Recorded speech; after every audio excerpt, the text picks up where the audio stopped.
Bonjour à tous, bienvenue dans cette nouvelle vidéo de mathématiques sur la chaîne LCT.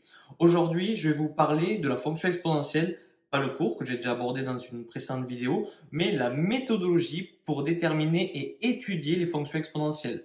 Donc, on va partir de l'ensemble des définitions au tableau de signes et jusqu'au tableau de variation.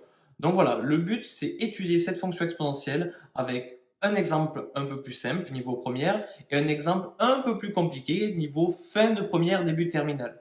La fonction exponentielle, c'est une fonction qui est hyper importante cette année et en terminale, et vous la retrouverez tout le temps au niveau supérieur. Donc il est important de savoir maîtriser cette fonction et de savoir bien l'étudier. Parce que l'étude d'une fonction, c'est primordial pour pouvoir continuer en terminale, parce qu'il y a beaucoup d'autres fonctions, et aussi au niveau supérieur. Donc je vous laisse découvrir ça dans cette vidéo. Dans cette vidéo, on va distinguer deux cas. Une fonction simple qui sera un équivalent d'une fonction exponentielle de niveau première option maths et une fonction plus complexe qui sera un équivalent d'une fonction de fin de première option maths, début de terminale spécialité maths ou voire même une fonction de spécialité maths. On commence par le premier cas, une fonction que j'appelle simple. Donc f de x égale 4 moins x fois e de x. Première étape, comme pour toute fonction, on détermine l'intervalle de définition et l'intervalle de dérivabilité. Donc soit ils seront donnés, soit ça sera à vous de les déterminer. Prenons exemple avec cette fonction. E de x, c'est une fonction qui est définie dérivable sur r, donc il n'y a pas de souci. Et 4 moins x, c'est aussi une fonction qui est définie dérivable sur r, vu que c'est un polynôme. Donc, par multiplication de fonctions définies dérivables toutes les deux sur r, donc f de x est bien défini et dérivable sur r. Pour le calcul de la dérivée, on voit bien que c'est un type u fois v à dériver. Donc c'est important que vous connaissiez vos types de dérivés. Donc à chaque fois, je vous conseille de les mettre sur votre copie, mettre la formule, c'est-à-dire u' v plus v' u, puis après bien préciser u de x égale, u' de x égale, v de x égale et v' de x égale. Comme ça, vous les avez toutes sous les yeux et c'est beaucoup plus pratique pour utiliser votre formule et ça vous évite de vous tromper. Donc ici, u de x c'est 4 moins x, donc u' c'est moins 1, v de x c'est e de x, et la dérivée de e de x, comme vous le savez, c'est aussi e de x. Donc pour calculer la dérivée, on applique f' de x égale u'v plus v' u, et ça nous donne à la fin e de x fois 3 moins x. Le plus important quand vous dérivez des fonctions exponentielles et pour l'étude de signes, parce que c'est quand même ça le but du calcul de la dérivée, il faut factoriser par votre exponentielle. Donc ici, je viens factoriser par e de x, qui me donne e de x facteur de 3 moins x, qui sera beaucoup plus simple pour étudier le signe, sinon on ne peut pas étudier notre signe. Après avoir calculé notre dérivée et factorisé par notre exponentielle, c'est relativement simple de trouver notre signe, d'où l'utilité de factoriser par e de x. E de x, on sait que c'est une fonction qui est toujours strictement positive, donc elle n'aura pas vraiment d'influence sur le signe de notre dérivée. Par contre, ce qui va influer sur notre signe, c'est 3 moins x. Il y a deux façons de déterminer le signe de 3 moins x. Première façon, la plus simple, mais qui ne servira pas forcément dans les prochaines années, c'est de dire que 3 moins x, c'est une fonction affine, donc son signe dépend du coefficient directeur. Ici, petit a, c'est moins 1, donc c'est plus d'abord et moins après avoir déterminé notre solution. Ou on peut résoudre directement l'inéquation 3 moins x supérieur ou égal à 0, donc ça fait que x est inférieur ou égal à 3, et ça se lit, 3 moins x est positif quand x est inférieur ou égal à 3, donc c'est plus d'abord et moins après. Pour construire notre tableau de signes et notre tableau de variation, il n'y aura qu'une seule ligne pour notre signe de notre dérivée.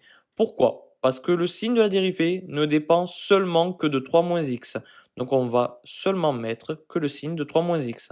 Donc on met un petit 0 sous le 3, plus d'abord, moins après, puis après pour nos variations, on va dire que c'est croissant quand la dérivée est positive, décroissant quand la dérivée est négative, et là on voit bien qu'on a un maximum qui atteint en x égale 3 équivaut f de 3, c'est-à-dire e de 3. Dans cette seconde partie, on aborde un exemple plus complexe, qui est plutôt un exemple de fin de première, début de terminale en maths. On prend la fonction g de x égale 1 sur x carré fois e de moins 1 sur x. on garde la même démarche qu'on a vue tout à l'heure. Première étape, pour déterminer df et df'. Il faut qu'on regarde nos fonctions 1 sur x carré et la fonction e de moins 1 sur x. E de moins 1 sur x ou e de u globalement, c'est toujours défini dérivable sur R. Sauf que la fonction 1 sur x carré, c'est défini sur R étoile. Pourquoi? Parce que si on remplace x par 0, on voit bien que ça n'existe pas. Donc 0, c'est bien une valeur interdite de notre fonction. Donc elle est définie et dérivable sur R étoile. Et pour simplifier ici notre exemple, on va prendre R plus étoile.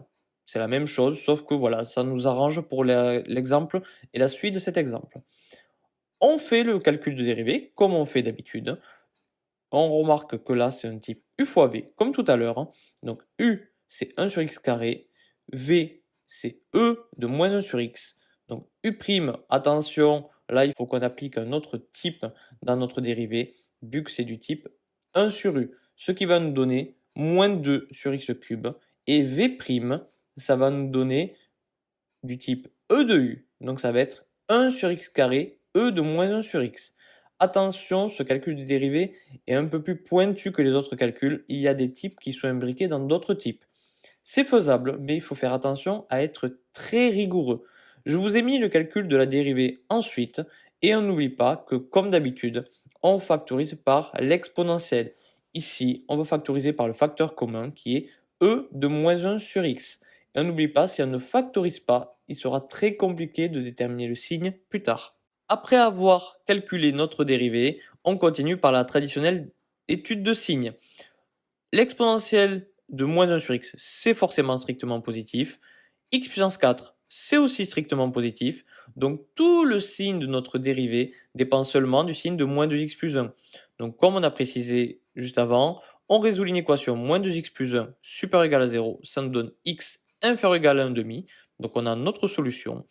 Et dans notre tableau de signes, on ne fait apparaître qu'une seule ligne pour f', la ligne de moins 2x plus 1. Donc voilà, on passe d'une dérivée complexe à l'étude de seulement le signe de moins 2x plus 1. Donc c'est important de bien regarder notre dérivée et voir ce qui fait vraiment et ce qui importe vraiment sur le signe de notre dérivée afin qu'on calcule seulement ce qu'on a besoin. On a donc plus d'abord, moins après, 1, 0, 1,5 vu que c'est la solution. On fait les variations, donc si la dérivée est plus, c'est croissant, si la dérivée est moins, c'est décroissant. On a un maximum en x égale 1,5 et il est atteint en 4e de moins 2. J'ai précisé le calcul sur le côté. Et en 0 et plus infini, on a ce qu'on appelle des limites. C'est des notions qui seront vues en terminale. On n'oublie pas de placer la valeur interdite en x égale 0, vu qu'on est défini sur R plus étoile, donc on ne peut pas prendre la valeur 0. D'où le fait qu'il y ait un calcul de limite en 0. Donc voilà, j'espère que cette vidéo méthode vous aura bien aidé à déterminer les variations et le signe des fonctions exponentielles, et en espérant vous retrouver dans de prochaines vidéos, que ce soit en méthode, en maths ou en physique-chimie.